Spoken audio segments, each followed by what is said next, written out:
June. Today, we are going to talk China and US Tariff War 2.0. Back in April, I wrote an article called How Much Do You Know About the Tariffs? In it, briefly explained how, starting from the Opium Wars during the late Qing dynasty, China gradually lost its right to control its own tariffs. That was the first time in China's 4,000, 5,000 years history that it suffered such a humiliation. Even after fighting nomadic tribes in the north for thousands of years, China had never encountered tricks like those from Western imperial powers. One of these clever tactics was the use of tariffs, a strategy to defeat others without fighting, to conquer without smoke or bloodshed. In July 1844, China and US signed the Treaty of Wangxia, a very typical unequal treaty. At that time, the US was a rising power, but it managed to cunningly persuade the Qing dynasty to sign the treaty. The US not only gained the same privileges Britain got from the Treaty of Nanjing, which is Opium War, but also forced China to agree that any change to its tariffs must be approved by the US. The Qing government, not knowing what it was doing, giving up control of its own tariffs. Meanwhile, on July 31st, 1789, the US passed its own tariff act to start collecting tariffs, at first to raising money for building railroads, and eventually to develop protective tariffs and border protections laws. In 2003, the U.S. Customs and Border Protection, CBP, became part of the Department of Homeland Security, helping enforce immigration control and trade laws.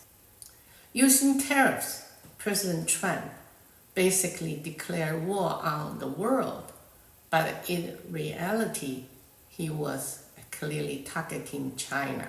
Chinese goods worth $300 billion were hit with Section 301 tariffs. Let's look at an illustration with 13 categories of Chinese imports. Tariff increase electric cars from 25% to 100%. Semiconductors from 25% to 50%. Solar panels from 25% to 50%. Medical needles from 0 to 50%. Steel and aluminum from 7.5% to 25%. Electric vehicle lithium batteries from 7.5% to 25%. Non-electric vehicle lithium batteries from 7.5% to 25%. Batteries parts from 7.5% to 25%. Personal protection items from 7.5% to 25%. Rubber gloves for doctors from 7.5% to 25%. Graphene and magnet from 0% to 25%. Other key minerals from 0% to 25%. Port creams from 0 to 25%. Look at this list. We can see many are daily or medical necessities. That means prices will skyrocket. With this kind of trade war, how can companies survive? How can people live? On the end, it's ordinary people in China and the US will pay the price. High tariffs on Chinese goods when the US can't produce them and there's no alternative suppliers. Meanwhile, the remaining few sellers will hike up prices a lot. This is truly a sad reality of the 21st century. China will likely fight back with its own tariffs, not just to protect itself, but also as retaliation. This could go on forever.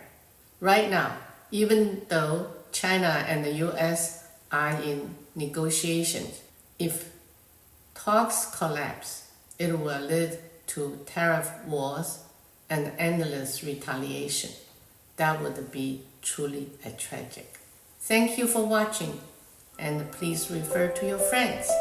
We'll see you next time.